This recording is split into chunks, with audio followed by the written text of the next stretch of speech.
As you all know, my name's Gord. I hope I don't suck or else, I just suck. So yeah, basically, my little thing is just going to be about impersonations, impersonating a bunch of teachers. And if you're in grade 9, it might not be that funny because you don't know these teachers yet. But, it's something you can look forward to. And also, grade 12 and 10s and 11s, people that come to this school, all right? You have the Hicks. Any Hicks in here? Ooh, tough. All right. And then we have, of course, the military brats and the military brats. All right, and of course, the mountain people. Any mountain people?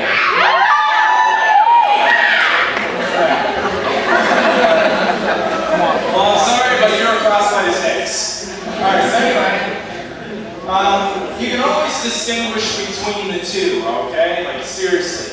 You can tell if I'm from Kingston or from Elters. Like,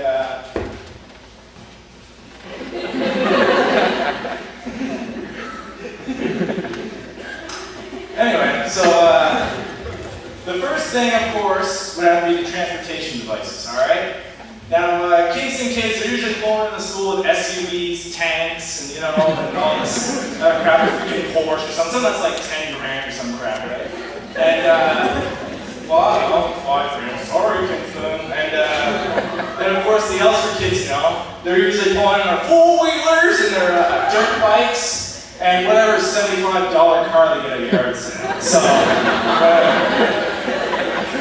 well, I'm surprised I never got a tomato thrown at me there, right? Oh crap, I shouldn't have said that. Anyway, so, yeah. The other thing you can tell, alright, good. The other thing you can tell from the difference between Hicks and Kingston people is, of course, the language barriers. You gotta agree with me on that. I mean, obviously, you can tell I'm from Kingston just from the way I'm talking right now. You can understand clearly. Now, on the other hand, the Hicks, they have that little twang, that little, that little thing in their voice, like, hey, dear boy, don't eat. I think the reason why is because they drive so many four-wheelers, so many dirt bikes that it's like gone to their head. So it's like they're going, eat. So, you never know, right? Anyway, and very rarely, I think you'll agree with me on this one. It's a rare combination to see an Elster kid hang out with a Greenwood kid / Kingston. Now, I think the reason why for that is because, damn, the camera hurt my eye. I think the reason for that is because it's you. Anyway, the reason why is because, of course, the language barriers. I'll just lead by example, okay? Hello, Hick. How are you doing today?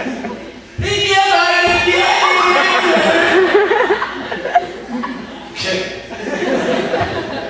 That's basically how I do.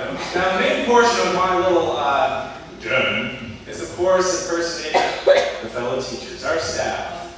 And I did go through all of them, say, hey, you mind impersonating someone? Like, no. Someone like, yeah, go for it. So anyways, I'm going to start off with grade 9. Who has ever had the almighty Mr. Rombos? Okay, good. He's a social studies teacher. Now, correct me if I'm get your little binders and stuff, start reading, whatever. And, Mr. Rombos is just sitting there, does this little look. And then, he'll stand up, do the eyebrow, and he'll grab his little Tim Hortons, then he gets his piece of gum, right? It's a little gum pack. And he does that little look, and chews his gum super mildly. He's like, man, he's chewing gum. So, and he'll cruise down this little runway, right? He just pulls right up to the board. And he does this every single class, okay? Every class. He'll do the same look and the same phrase. He will do this.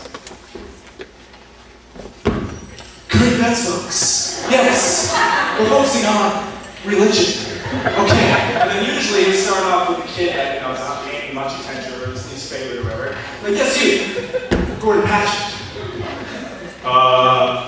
Religion? Yes. Okay, well, I don't know, a couple hundred Muslims, fine. Mom the steaks the other day. No, that is not good enough. I need something more crisp, more clean, more good. Gosh! And I felt like, I'll choose one of his smart students, his favorite students, whoever. Yes, you, Julian Morse. I did that! Oh, that's perfect! Yes! Yes! Oh! This is gonna be so intense! This is gonna work! Yeah! Oh, yeah! And does everyone agree on that?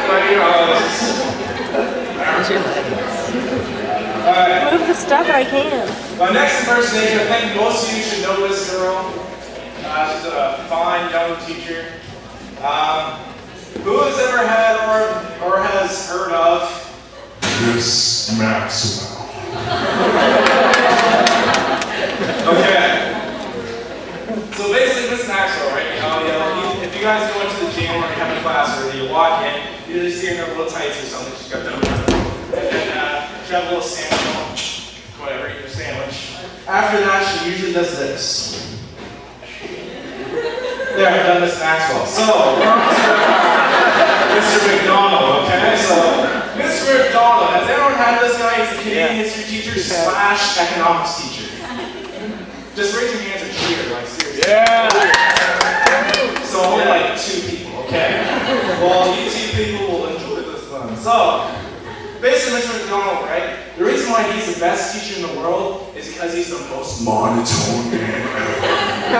And, he's so monotone that you get the point of what he's teaching.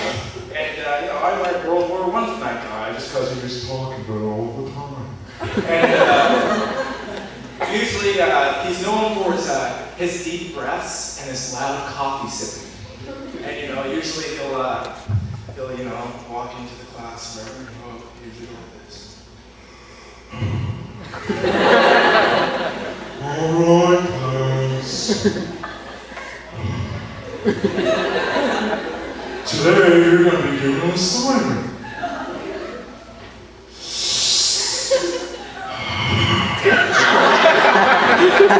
It's going to be due 12 months from now. And I want it to be done neatly. Any questions? Oh yeah, there's a story where I have to tell you. My buddy had an Avery, or her friend, whatever you want to call him, he's a hick, by the way, or a combination. Anyway, one time he's sitting at his little desk right now, probably screwing around, and he has a bunch of papers, right? He opens up the window, biffs the papers out. I don't know what, but he biffs it. And Mr. McDonald totally caught him, right? And Mr. McDonald just, walking over, and then, Evan's like, oh crap, I'm in trouble now. But Mr. McDonald surprisingly takes a right turn towards the window. And then this is what he does. Yearbooks are available in the book room to be picked up now. That's yearbooks in the book room. No one Miss Jeffrey checking out. Anyway, so he'll take a right turn towards the window, and then he opened the window, then he opened the blinds, and then he said, I wonder how those papers go.